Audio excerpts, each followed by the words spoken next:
South లో వర్షాలు కురుస్తుంటే మరోవైపు ఉత్తర తూర్పు రాష్ట్రాల్లో మాత్రం వేడి గాలుల ప్రభావం కొనసాగుతోంది.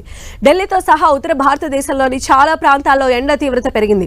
ఉత్తరప్రదేశ్, గుజరాత్, బీహార్, ఢిల్లీ, హర్యానా, పంజాబ్, రాజస్థాన్, ఉత్తరప్రదేశ్ లో వేడి గాలులు హీట్ పుట్టిస్తున్నాయి. ఢిల్లీకి ఇవాళ ఎల్లో అలర్ట్ జారీ చేసింది వాతావరణ శాఖ. రానున్న 3 రోజుల పాటు రెడ్ అలర్ట్ జారీ చేసింది. సో మనం చూస్తున్న ఉత్తరాదిలో రికార్డు స్థాయిలో ఉష్ణోగ్రతలు నమోదవుతూ ఉన్నాయి. ఈ సౌత్ సైడ్ మనం చూస్తే వర్షాలు కురుస్తుంటే మరోవైపు ఉత్తర తూర్పు రాష్ట్రాల్లో మాత్రం వేడి గాలుల ప్రభావం అనేది కొనసాగుతూనే ఉంది.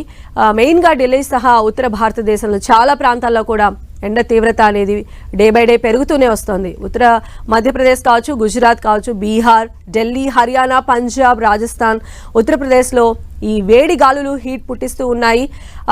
అయితే ఈ నేపథ్యంలోనే ఢిల్లీకి ఇవాళ ఎల్లో అలర్ట్ జారీ చేసింది వాతావరణ శాఖ. ఇక రానున్న 3 రోజుల పాటు కూడా రెడ్ అలర్ట్ ని జారీ చేసింది వాతావరణ శాఖ. సో ఈ నేపథ్యంలో ఒకవైపు వర్షాలు దంచి కొడుతుంటే భారతదేశంలో, మరోవైపు మనం చూస్తే హీట్ వేవ్స్ దడ పుట్టిస్తూ ఉన్నాయి. అవసరమైతే తప్ప ప్రజలు బయటకి రావద్దని చెప్పి కూడా సూచిస్తూ ఉన్నారు. ఈ రోజు ఢిల్లీలో ఎల్లో అలర్ట్ జారీ చేసింది వాతావరణ శాఖ. అలానే నెక్స్ట్ 3 days కూడా రెడ్ అలర్ట్ ని జారీ చేసిందంటేనే మనం అర్థం చేసుకోవచ్చు ఆ ప్లేసెస్ లో భానుడి ఇంటెన్స్ అనేది ఏమాత్రం ఉండబోతుందో.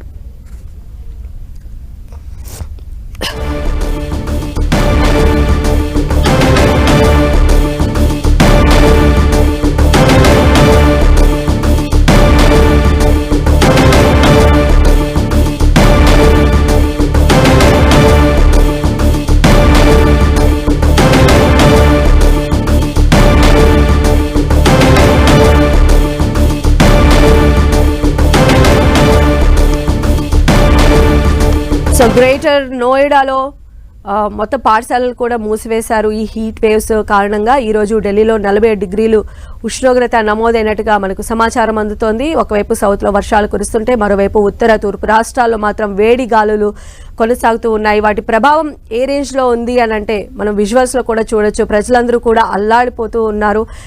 అవసరమైతే తప్ప బయటకు రాలేని పరిస్థితుల్లో ఉన్నారు. ఈ నేపథ్యంలోనే వాతావరణ శాఖ కూడా ఢిల్లీలో మనం చూస్తే ఎల్లో అలర్ట్ని జారీ చేసింది. అలానే రానున్న 3 రోజులు కూడా రెడ్ అలర్ట్ ను జారీ చేసింది వాతావరణ శాఖ. ఢిల్లీతో సహా ఉత్తర భారతదేశంలో చాలా ప్రాంతాల్లో కూడా ఈ ఎండ తీవ్రత అనేది పెరిగింది.